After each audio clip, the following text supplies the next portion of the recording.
Today we're looking at something that honestly, it'll completely shift how you see the world. We're diving into a major text of ancient Eastern wisdom, the 80th volume of the Mahaprajna Paramita Sastra. Now, this isn't just some dusty philosophy book. It's basically the ultimate roadmap for breaking out of the cycle of suffering and actually transcending life and death. We're going to unpack these massive, profound concepts step by step, and trust me, they are incredibly powerful. So, are you ready to literally reshape your worldview? Let's get into it. So here's our roadmap for it today. We're going to cover the cycle of suffering, look at 3 different levels of perception, explore the power of non-attainment, see how to transcend life and death, break Mara's net, and finally, wrap up with fulfilling the 6 virtues. All right, starting with Section 1, the cycle of suffering, or the trap of existence. To figure out how to escape a trap, well, you first have to clearly see that you're in one, right? The Buddha called this specific trap the 12 links. It's basically this endless cycle of suffering that fuels our everyday anxiety and attachments. And the text points out that the whole thing kicks off with ignorance, when we're stumbling around with upside-down views, clinging to things that are super temporary as if they're going to last forever. We're just pouring gasoline on this chain reaction that inevitably leads to aging and death. It is literally the root of why we always feel so drained and stuck in pain. Which brings us to Section 2, 3 levels of perception. How different minds actually view this trap. Okay, so if you're looking at this exact same trap, your reaction totally depends on your level of mind. You've got ordinary people. They're just drowning in it, thrashing around because of their attachments. Then you have ascetics who see the trap, get completely terrified, and just want to bolt for nirvana to avoid the pain. But bodhisattvas, this is where it gets fascinating. They make this massive cognitive leap.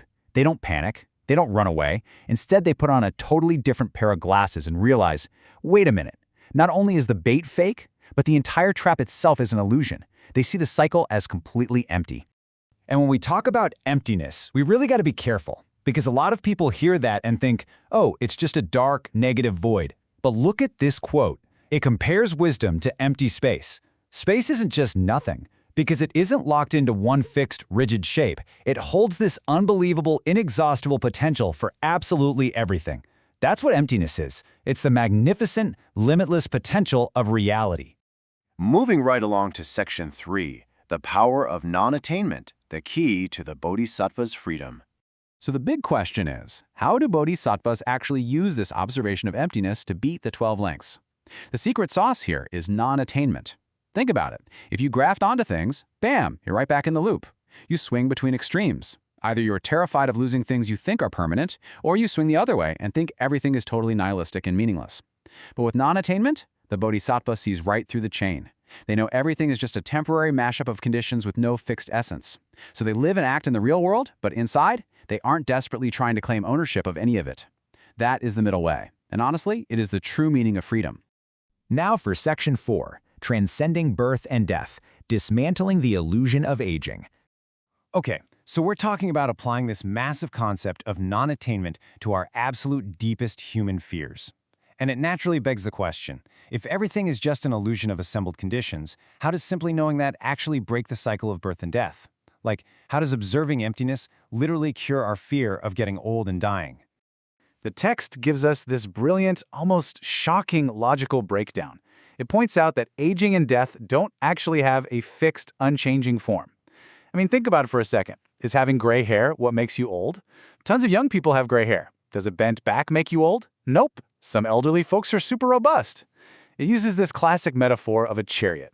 You've got wheels, an axle, some spokes. You slap them together, and we just falsely call it a chariot. It's just a label. Aging works exactly the same way.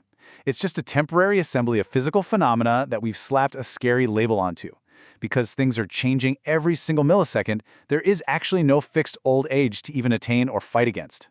When you truly observe that emptiness, the whole illusion just collapses. And the fear?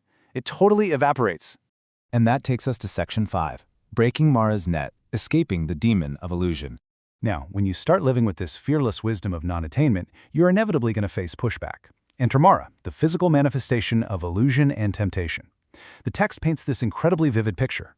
If you've got attachments, you're basically swimming in the shallows, and Mara's net of suffering is going to scoop you right up. But when you observe the 12 links through the lens of non-attainment, holding on to no fixed form whatsoever, you are like a fish diving straight into the deepest abyss. The net simply cannot come close to reaching you. Mara is just left standing there, totally powerless and heartbroken, like an incompetent fisherman watching you swim freely. It's an absolute unbeatable defense. Finally, Section 6, fulfilling the 6 virtues, emptiness in action. So let's bring this all down to earth.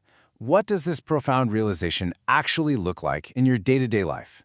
Are you just sitting around doing nothing? Absolutely not.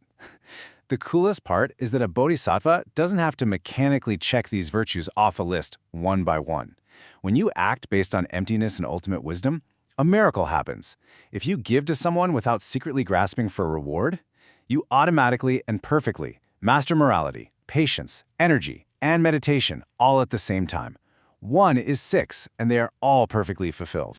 To really drive home how powerful this state is, the text gives an extreme, mind-blowing example. Imagine a bodhisattva facing the immense harm of being physically dismembered. Horrific, right? But not only do they not fight back, there isn't even a single flicker of anger, not one thought. How is that supreme patience even possible? Well, it's because they deeply, truly realize that their physical body and even their self is just a temporary, empty illusion. Literally, there is no real self there to be harmed. No victim, no attacker, just infinite compassion for the ignorant beings around them. That is what non-attainment looks like when it's put to the ultimate test in real action. All right, we're wrapping up this exploration, but I want to leave you with a really provocative question to chew on. What fleeting, temporary part of your life right now are you desperately treating as permanent? What are you dead set on grasping? In our own ways, we're all kind of weaving our own painful nets of the 12 links, aren't we? But what if you applied this ancient hack of non-attainment to your own attachments? If you just stop grasping and stop trying to freeze-frame things that are meant to change, you'll realize you already possess this unbelievable, boundless ocean of freedom. Seriously, think about it. I hope diving into this ancient wisdom sparks some new ideas for you today, and I'll catch you in the next one.